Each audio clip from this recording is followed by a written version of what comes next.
This is a quick walkthrough of the mobility scooter, as it actually was when I set the Guinness World Record for the fastest mobility scooter and the fastest electric mobility scooter. Right now there's a guy who's beaten it with a gasoline powered, but it's still the fastest electric mobility scooter. The fastest I've done is 158 after 201 meters, and the quickest 201 meter time I set was, I think, 7.4 seconds. It's been a while. The plan was to make it really fast this time, but there's actually been no competition for the title as the fastest electric, so right now I'm just bringing it back with a different battery pack. It's not it's only 120 volt compared to the 160 volt I think I used when I set the record. But it's a electric motorcycle battery. It's about the same weight, but it's not nearly as powerful, but it'll be close, so it's okay for this use. On the other hand, it has a lot higher capacity, so I can use this for more stuff, like drifting it for instance. This is the rear brake. It's a brake caliper from a motorcycle. I think it's from a Honda CBR. It's a front caliper. I'm not sure because normally they're black. Other ones I've got is black. So actually I don't know if this one, but it's similar. It's the normal go-kart disc and a straight axle. And a cool system for the chain and sprocket. I can never remember what this system is called, but it's very easy, very fast to change out the gears. You just take off the hub, you actually just loosen this one and take off the rear wheel, and then you can change the sprockets and chain. So when I went racing, I just had a different chain and different sprockets, so I can change around as I wanted to.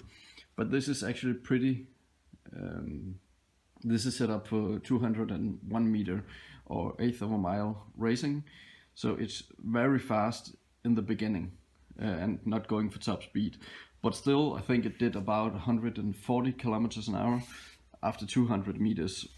Then I have the motor, the most important thing. This is like from a forklift.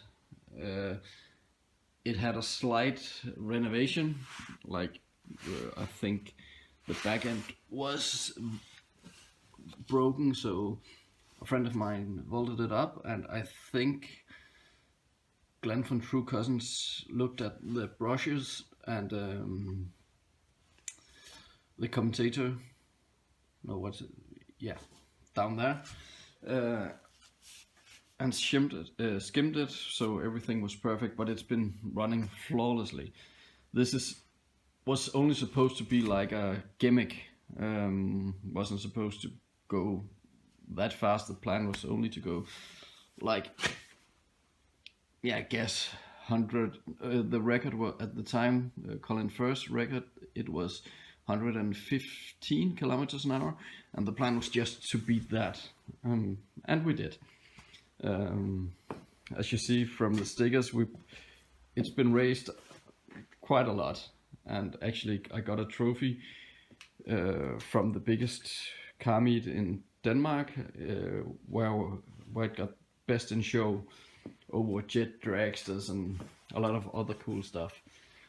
But it's a normal mobility scooter, just fixed the rear end or the frame rails, but the front end is still the same, and for stabilization it got a steering damper. I'm not sure if it's necessary anymore, because I changed the geometry. Yeah, you know, the way the steering is, to make it more stable. In the beginning, when I hit 90 kph, it was all over the place, and right now I can do 160 no problems. So it's all about setting up the front suspension, and it's actually the stock suspension. There's no damper. You can see down here, you only got like some springs, and everything is designed for going like 10 miles per hour or something. The rear tire and wheel is from a pocket bike, you know, like a kid's bike that grown men ride.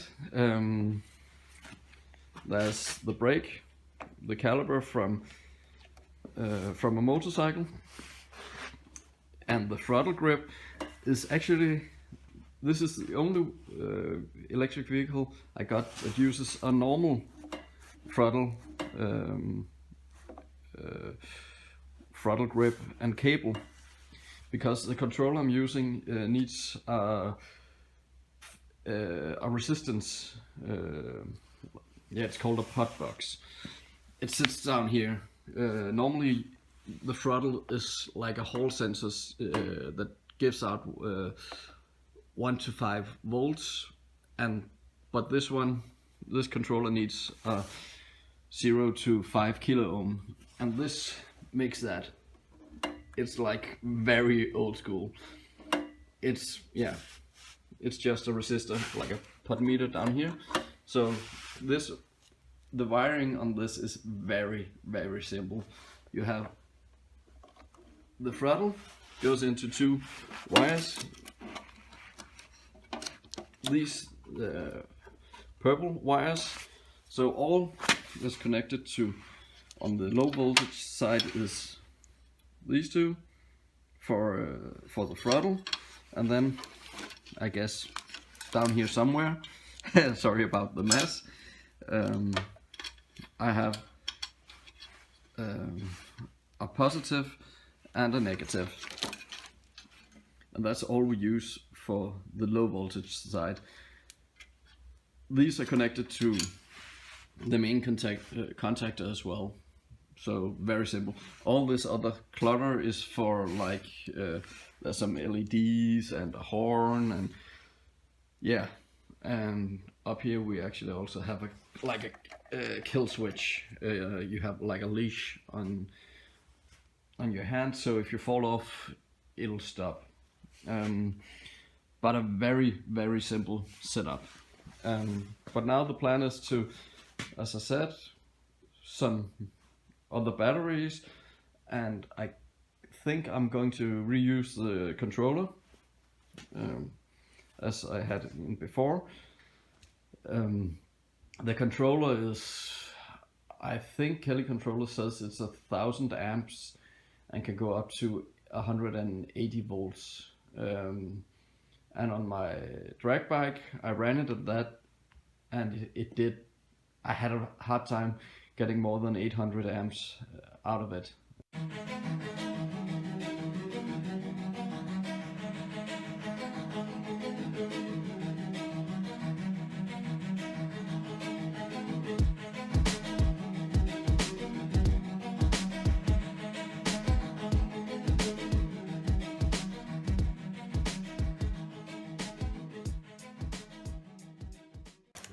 These batteries are from a zero motorcycle. Normally they're built into a pack of 4 with a BMS system.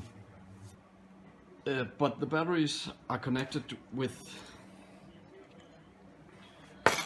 or the terminals are like, this is the negative and this is a positive.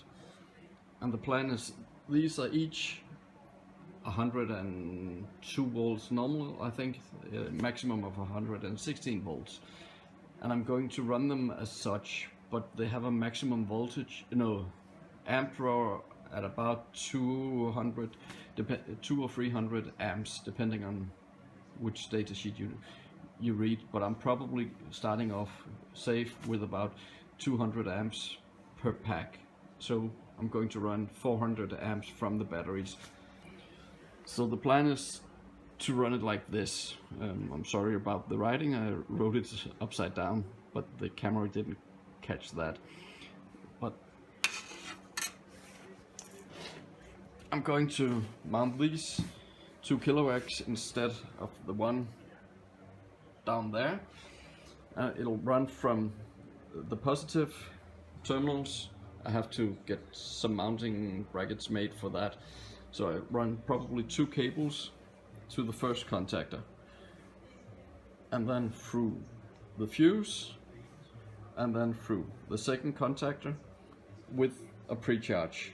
I'll just use the one from down there, and into the controller. So I will have two switches. I will have a pre-charge, or actually like an ignition switch, or 2 ignition switches actually. But I will, when I close the first contactor, the power will run through the pre-charge and pre-charge, and then when I close the second one, I will have full power going through to the controller, and the normal on and off switch will only be this one. So this might be a key switch or something else, but both of these will be connected with a common ground or common positive, so that if this contactor on the side up here gets pulled, it'll shut off both contactors at the same time. This makes it more likely that they will disconnect completely, because the problem is if I'm pulling like, yeah, let's say 600 amps, or in worst case if the controller gets a short, it's very unlikely with this kind of MOSFET controller. When they blow up, they just go like and it won't drive anymore.